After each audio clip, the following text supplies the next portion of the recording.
Alright mga kaalamat, good morning sa inyong lahat. Long time no vlog tayo.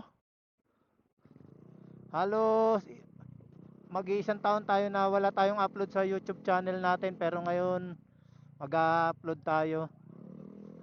May rides tayo ngayon, papunta ng Sagada tayo.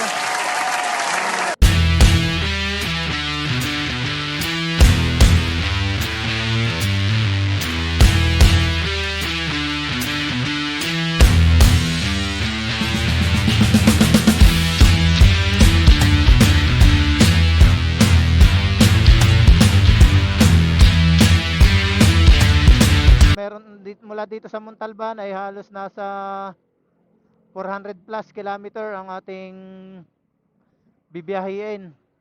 So almost nasa ano tayo, nakalagay sa Google Map natin ay 12 hours. Pero hindi naman matutupad na 12 hours yun. Siyempre may mga ano pa tayo, may mga hinto-hinto pa tayo, di ba? Kaya abutin tayo ng mga 13 to 14 hours siguro. So samahan nyo ko mga kalamat sa biyahe namin papuntang Sagada. Alright mga kalamat, time check natin 12:15 ng hating gabi ang take off natin. Andito kami ngayon sa Batasan, San Mateo. Papunta kami ng ano ngayon, Litex, dito kami dadaan. Mga kalamat, andito kami ngayon sa Commonwealth. Napakaluwag ng kalsada ngayon. Walang masyadong mga sasakyan. Kaya napakasarap dumaan ngayon dito. Alright mga kalamat, di ko alam kung ano yung lugar na dinadaanan namin. Nagbabase lang kasi kami sa Google Map. Kung ano ituro ni Google Map. Andito na kami sa Angat, Bulacan mga kaalamat. Time check natin 1:08 AM. Nakakaisang oras na tayo ng biyahe. Andito tayo ngayon mga kaalamat sa may view na highway. Palabas ng bypass road ng San Rafael, Bulacan. Kung makakadaan kayo dito, alam nyo naman na malubak to. Ayan, kitang-kita nyo. Pero ang maganda rito, may mga street light na siya. Mga bago, ayan o.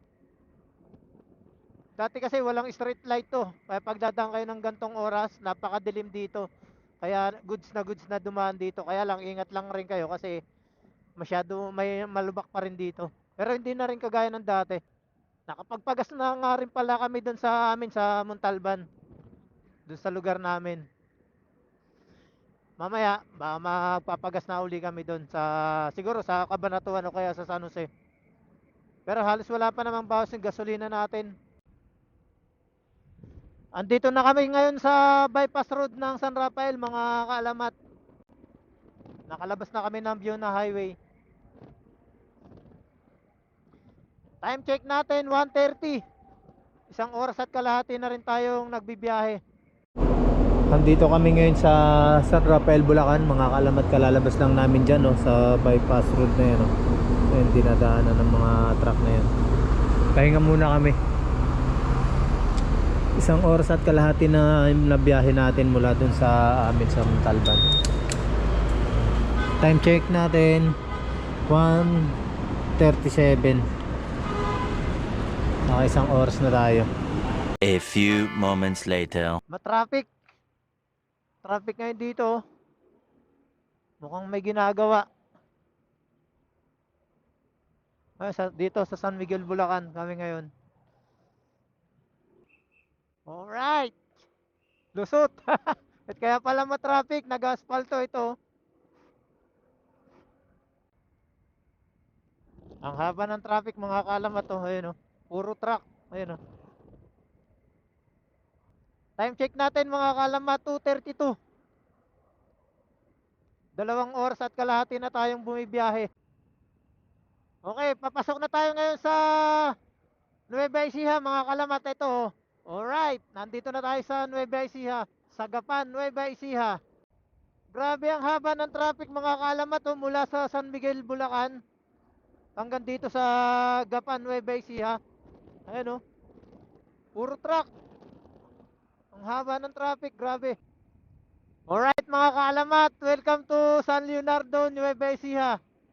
Alright, yun, nandito na tayo sa bayan ng San Leonardo, Nueva Ecija. Okay, first time natin magpagas mga kaalamat. Kalahati pa naman yung gasolina natin, kaya lang nagpagas na rin ako para sigurado. Magkano idol? 370. Magkano yung ano nyo rito, isang litro? Magkano presyo ng ano nyo rito, gasolina? Magkano? Ay, 82. 82, premium nila rito. Mahal ng gasolina mga kaalamat. Pero hindi hadlang yun para hindi tayo mag-rides. Magra-rides pa rin tayo kahit mahal yung gasolina natin. Ganun talaga eh. Rider kasi tayo. Time check natin mga kaalamat, 3:30 na ng madaling araw. 3 oras at kalahati na tayong bumibiyahe at andito pa rin tayo sa Maharlika Highway. Maharlika Highway ng San Jose City, Nueva Ecija. Sobrang lamig mga kaalamat, grabe. Sako pa rin pala to ng Nueva Ecija. Pero hindi ko alam kung anong bayan to sa Nueva Ecija. Umuusok na yung ano nyo.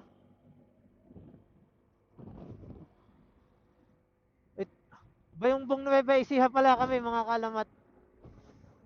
Dito pa lang napakalamig na oh. Time check natin for 15 ng madaling araw. 4 oras na tayong bumibiyahe. Sa areang to mga kaalamat, talagang napakahirap umovertake dito. Kasi ano to eh, daming likuan oh. May mga mabahabang mga sasakyan ayan oh. Kaya mahirap umovertake dito. Grabe talaga dito mga kaalamat. Puro truck, mga 10-wheeler, 16-wheeler, halos ang mga kasabayan mo rito. Andito na tayo sa boundary ng Nueva Ecija at saka Nueva Vizcaya mga kaalamat. Pahinga muna tayo.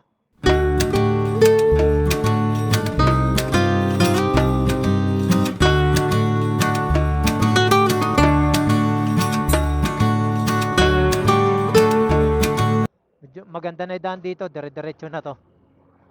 Nasa Aritaw na tayo mga kaalamat, Aritaw Nueva Vizcaya. Time check natin 5:30. Sayang oh, hindi nyo makikita yung mga bundok na maganda rito sa harapan natin. Madilim pa kasi kaya hindi niyo makikita. Pero ako, tanaw na namin yung ano, bundok. Ang ganda ng bundok na yan. 5 oras pa ang bibiyahin natin papuntang ano, Sagada.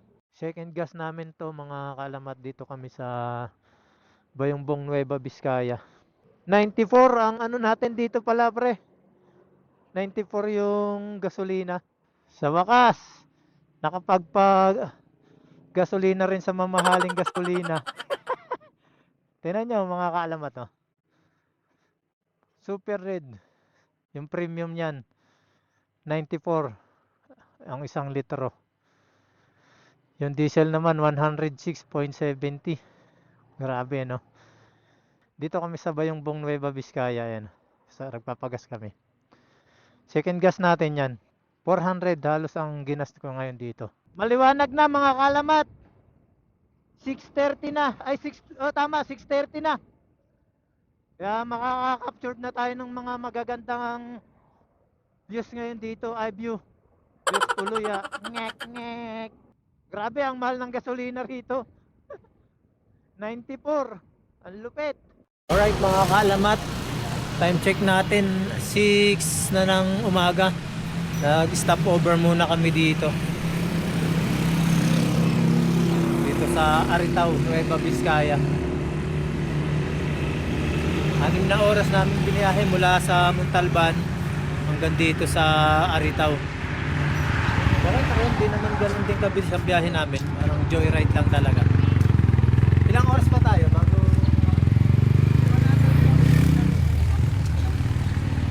142 kilometers, 3 hours, no?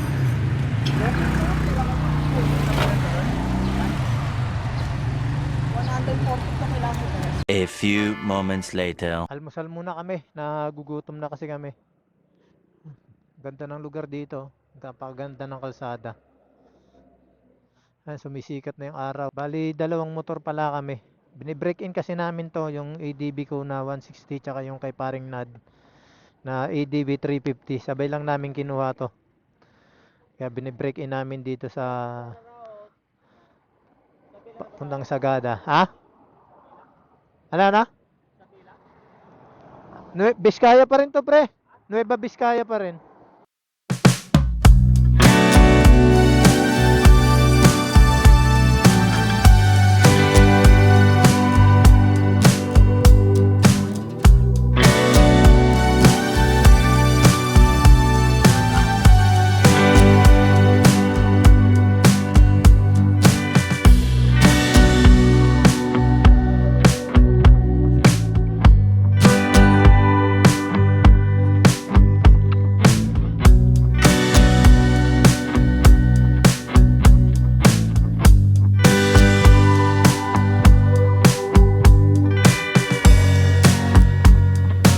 Andito na tayo mga kalamat sa bayan ng Lamot.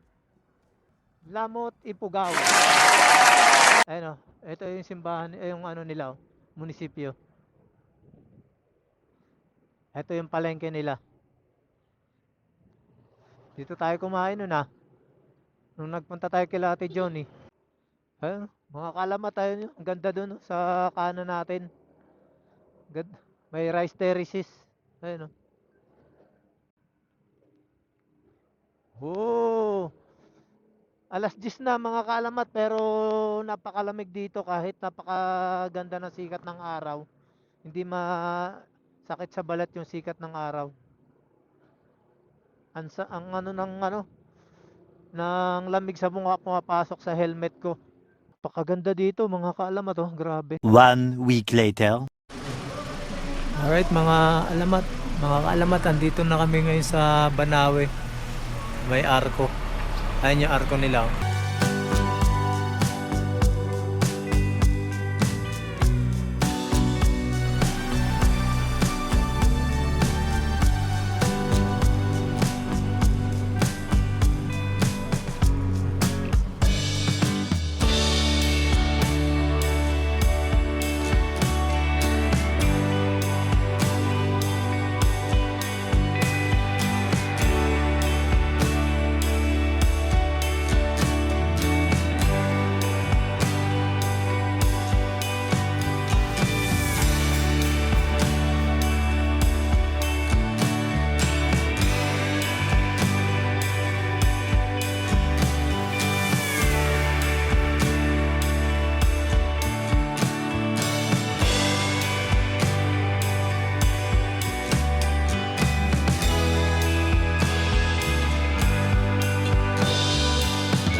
Tinanghali lang kami ng dating dito pero ang ganda pa rin niya. Oh.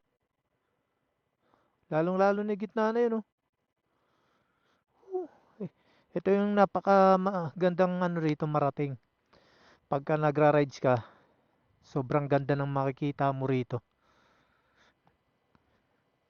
Wow, grabe, ganda. Woo! Super.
tanggal stress ng asawa ko ah.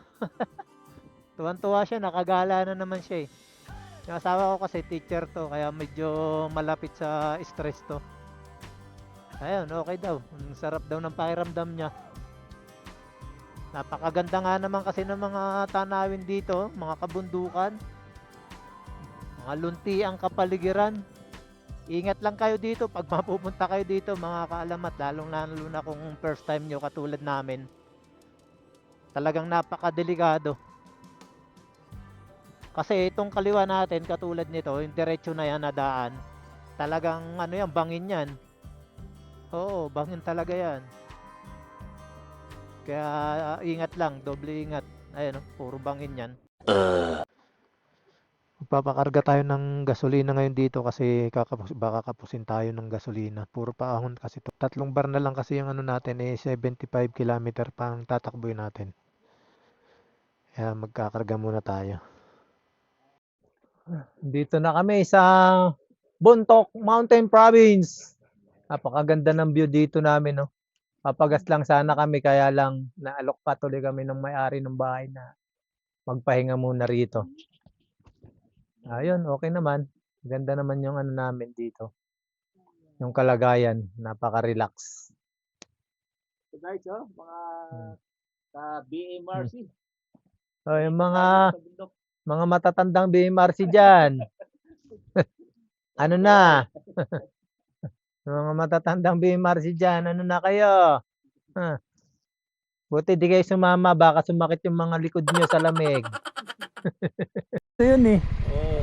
Napakaganda! Woohoo! Oh my goodness! What a view! Our hearts beat to the city streets. Ang ganda! We began to feel the fire. We rise like tall buildings as the chemicals they take us higher. The night's young and it's just begun as she puts her hand in mine. We wanna chase the night, wanna dance to the light, pull the stars from the sky, just two hearts running wild. Never sleep, never stop, as we shout from the top. Oh, may rough road tayong dadaanan. Two hearts running wild. Dadaanan natin ang rough road. Uy, ang ganda din sa baba oh. Ano? Ganda sa baba. May ano? Rice terraces. We lay awake in bed. First time natin dito kaya talagang manghang-mangha tayo sa kalikasan natin nila dito. Sobra talaga. Kaya kayo sa mga followers ko, sa mga idol, ano kayo? Pagka may time kayong gumala rito, gawin nyo na.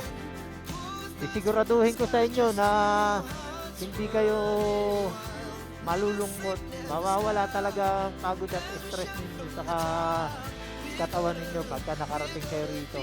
Alright mga kalamat, andito na kami ngayon sa sentro ng Bontoc Mountain Province. Time check natin 12:33. 12 hours na tayong bumibiyahe.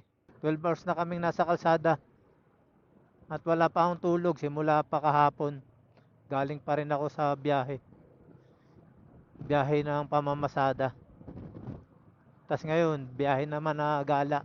Sobrang taas nito mga kaalamat. Napakahaba ng taas niya. Medyo nahirapan yung EDB natin. Kalahin mo yung bundok na to, may bahay to, galing tayo sa baba. No? Grabe. Pag nandun ka, kala mo bundok lang na walang bahay, no? Grabe, no? Dahil palang mga bahay dito. Pag nandun ka sa baba, hindi mo isipin na may mga bahay dito.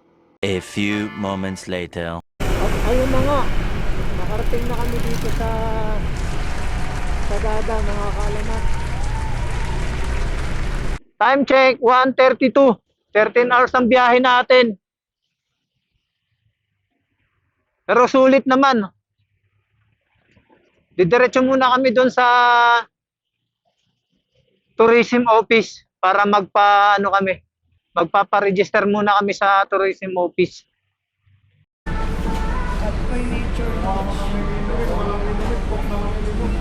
So yun mga kaalamat, andito tayo ngayon sa tourism office ng Sagada. Tayo magpapa-register muna tayo rito.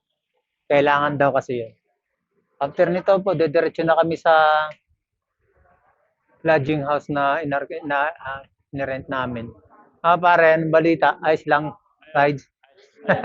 Nagkakaligaw-ligaw tayo, Marge. Dalawang beses.